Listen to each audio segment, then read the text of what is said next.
اسلام میں بے جا غصہ، بلا وجہ غصہ، یہ ہر وقت توے پہ بعض لوگ جیسے بیٹھے رہتے ہیں نا غصے میں، یہ اچھی خصلت ہے یا بری خصلت ہے؟ قرآن کہتا ہے والکاظمین الغیظ، نیک لوگ غصے کو کیا کرتے ہیں؟ پیتے ہیں۔ اب ایک طرف اسلام کہہ رہا ہے کہ غصہ بری چیز ہے، کبھی کبھار تو ٹھیک ہے، ضرورت بھی ہوتی ہے، وہ نیچرل بھی ہے، بلا وجہ چھوٹی چھوٹی باتوں پہ ایک دم ناک پہ مکھی بٹھا کے رکھنا ہر وقت، بعض لوگوں کی عادت ایسی ہوتی ہے جیسے ابھی ایک دھماکے سے پھٹ جائیں گے وہ نا، تو یہ بری خصلت ہے۔ کیا خیال ہے؟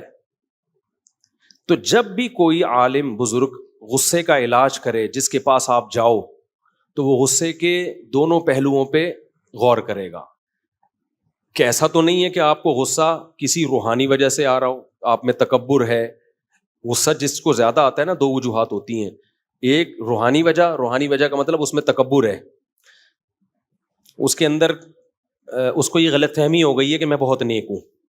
بعض لوگوں کو اپنے بارے میں یہ خوش فہمی ہو جاتی ہے کہ میں بہت نیک ہوں، یہ بہت بڑی بیماری ہے، اور یہ ان لوگوں کو زیادہ ہوتی ہے جو مشہور ہوتے ہیں، جیسے ہم لوگ، جن کے لوگ ہر وقت تعریفیں کرتے رہتے ہیں، مفتی صاحب آپ اتنے اچھے، تو بعض دفعہ آدمی کو اپنے بارے میں وہم ہوتا ہے شاید واقعی میں بہت اچھا ہوں، یہ ہو جاتا ہے، یہ بہت خطرناک بیماری ہے۔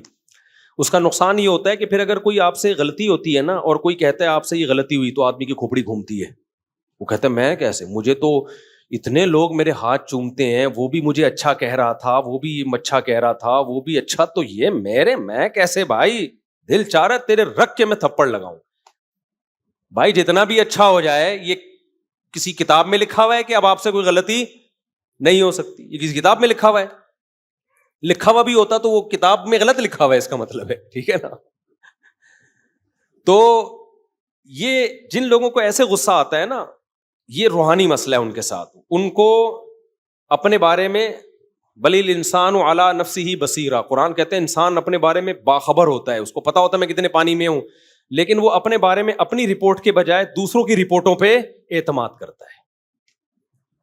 لوگ کہہ رہے ہیں بھائی بہت اچھا، تو وہ اپنے بارے میں خوش فہمی میں، یہ بہت مسئلہ مذہبی اسکالرز کے ساتھ بھی ہوتا ہے، اور جو بھی اس طرح کے ذرا مشہور لوگ ہوتے ہیں نا، ان کے بگڑنے کے چانس زیادہ ہوتے ہیں، وہ وہم ہو جاتا ہے کہ میں بہت، ایک صاحب تھے، انہیں کوئی بوڑھا بھی ذرا سی نصیحت کرتا نا تو وہ بہت غضبناک ہوتے ہیں، یہ بھی نہیں دیکھتے کہ یار بوڑھے کا تو تھوڑا سا یہ عمر میں آپ سے زیادہ ہے، ٹھیک ہے علم میں نہیں ہوگا لیکن عمر کا بھی تو کوئی خیال ہوتا ہے نا۔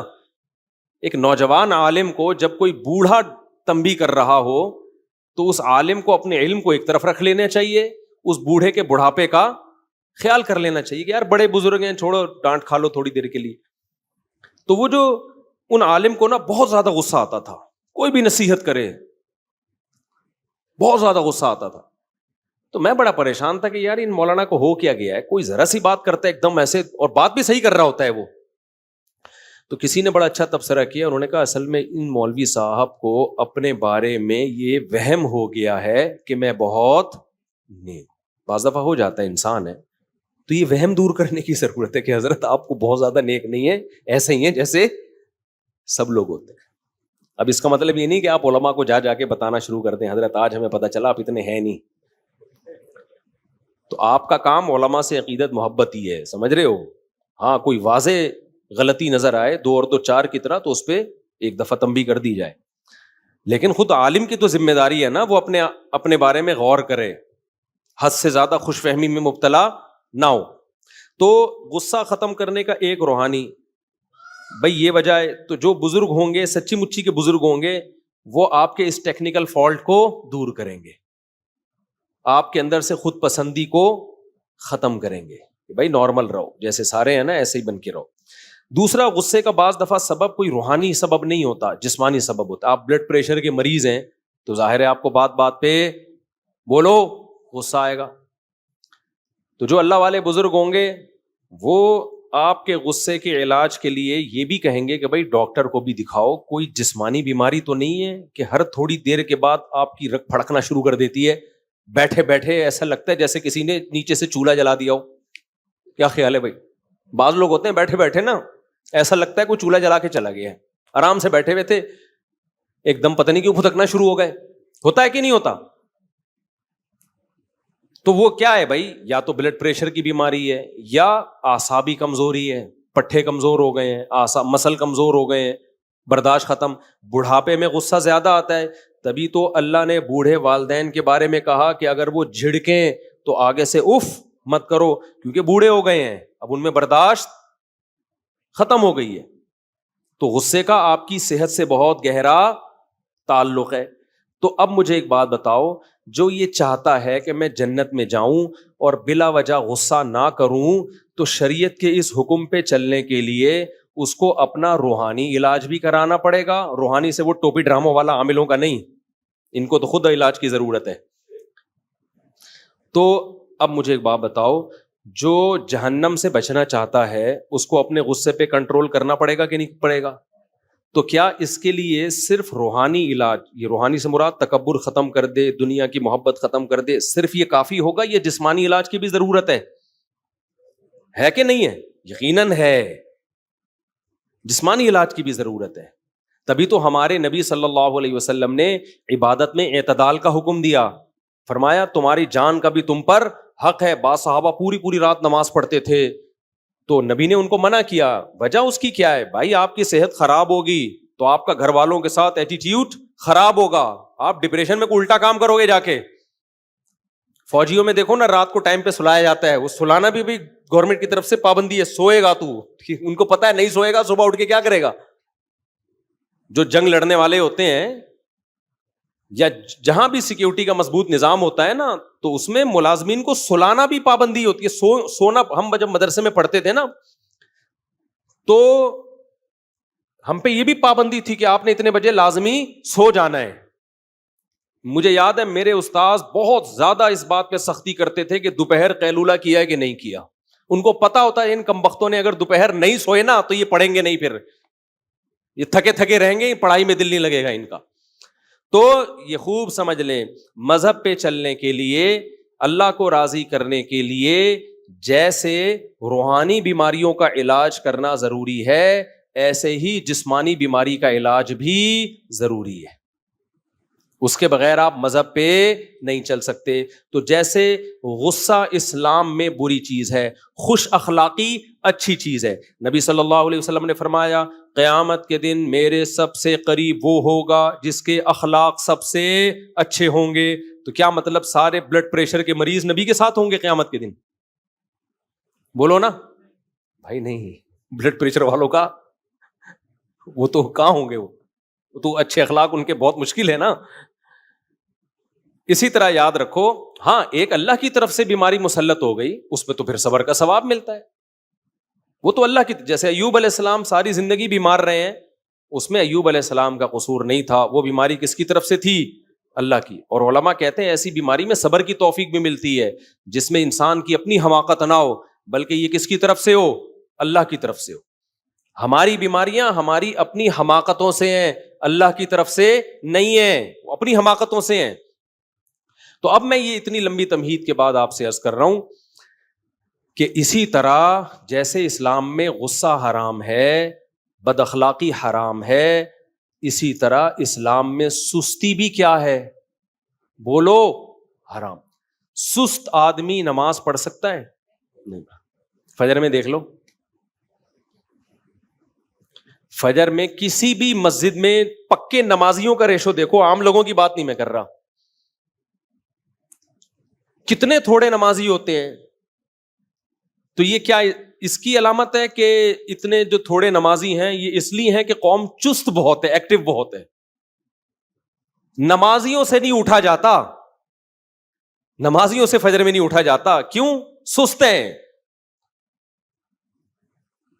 اور بہت سارے کام ہمارے دیکھ لو، ایک کام نہیں ہے، صرف نماز پڑھ کیسے رہے ہوتے ہیں، ایسے پڑھ رہے ہوتے ہیں۔ ایک صاحب کو میں نے دیکھا نماز پڑھ رہے ہیں، ایک ٹانگ پہ پورا زور،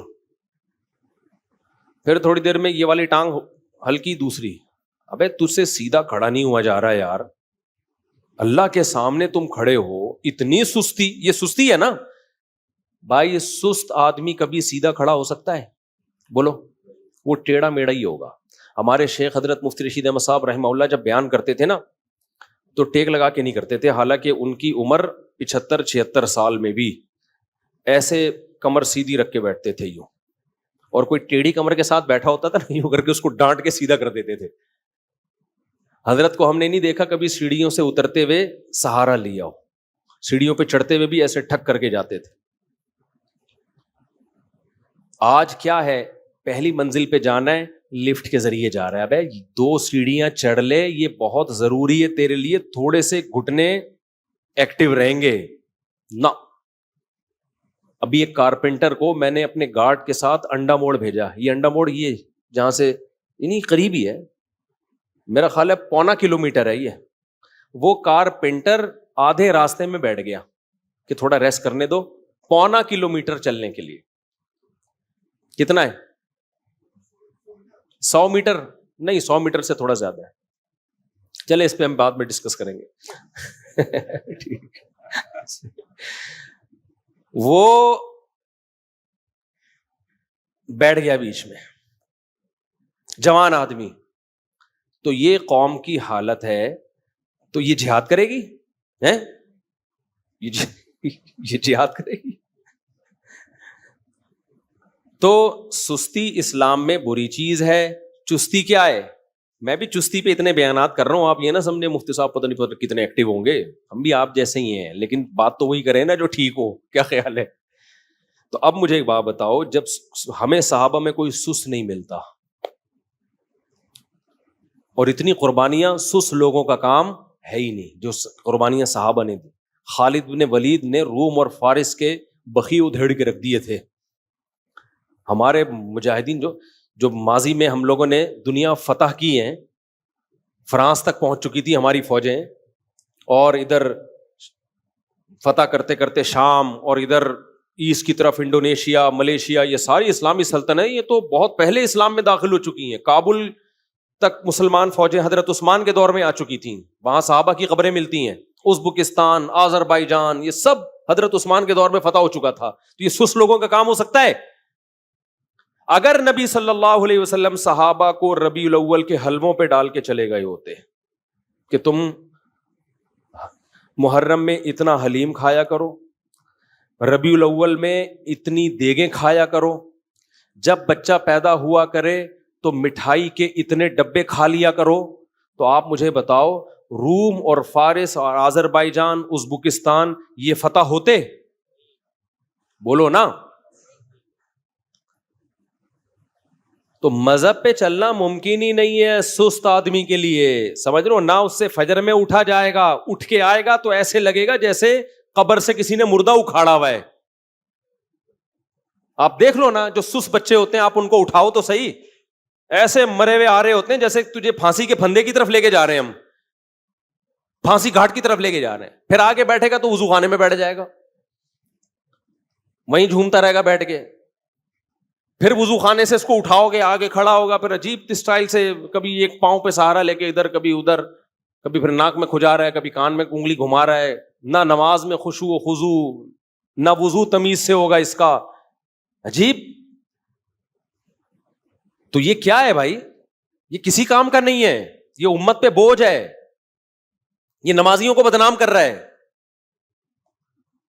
بوڑھا امام ہوتا ہے نا, بوڑھا امام, وہ بیچارہ سمجھ میں آتا ہے کہ رکوع میں گیا دیر, اللہ اکبر کہہ دیا اور رکوع میں جانے میں دیر ہو گئی, سجدے میں جانے میں دیر ہو گئی, سجدے سے اٹھنے میں دیر ہو گئی. بوڑھے ہوتے ہیں وہ تو مجبور ہیں بیچارے, بڑھاپے میں ہو جاتے.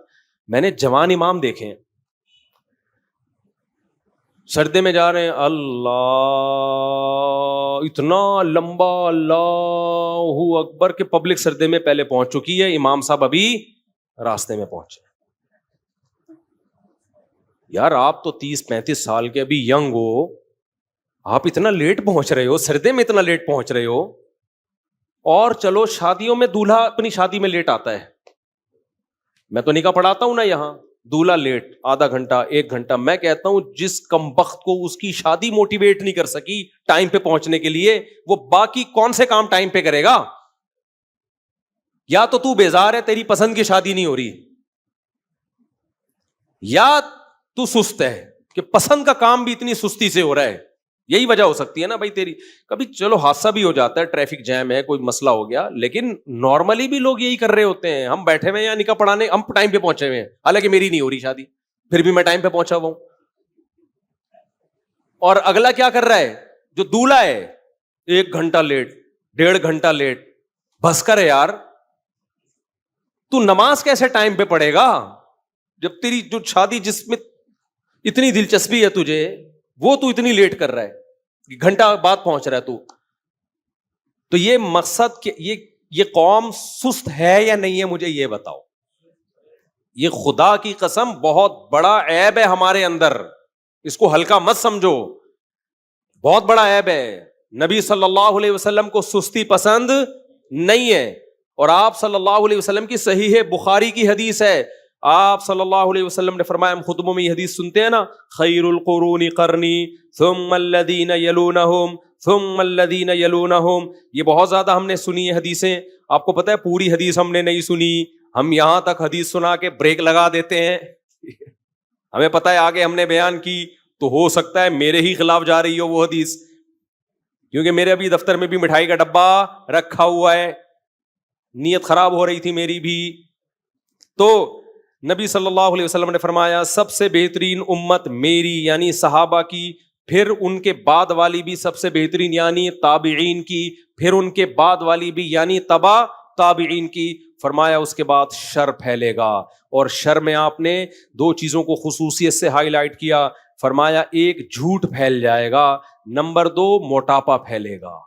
سمجھ میں آ رہی ہے بات؟ موٹاپے سے مراد ہے سستی, کیونکہ موٹاپا قدرت کی طرف سے ہوتا ہے, وہ نیچرل ہے. بہت چست لوگ بھی ہم نے بھاری جسم والے دیکھے ہیں, بہت کم خوراک والے لوگ بھی ہم نے بھاری جسم والے دیکھے, یہ قدرت کی طرف سے ہے.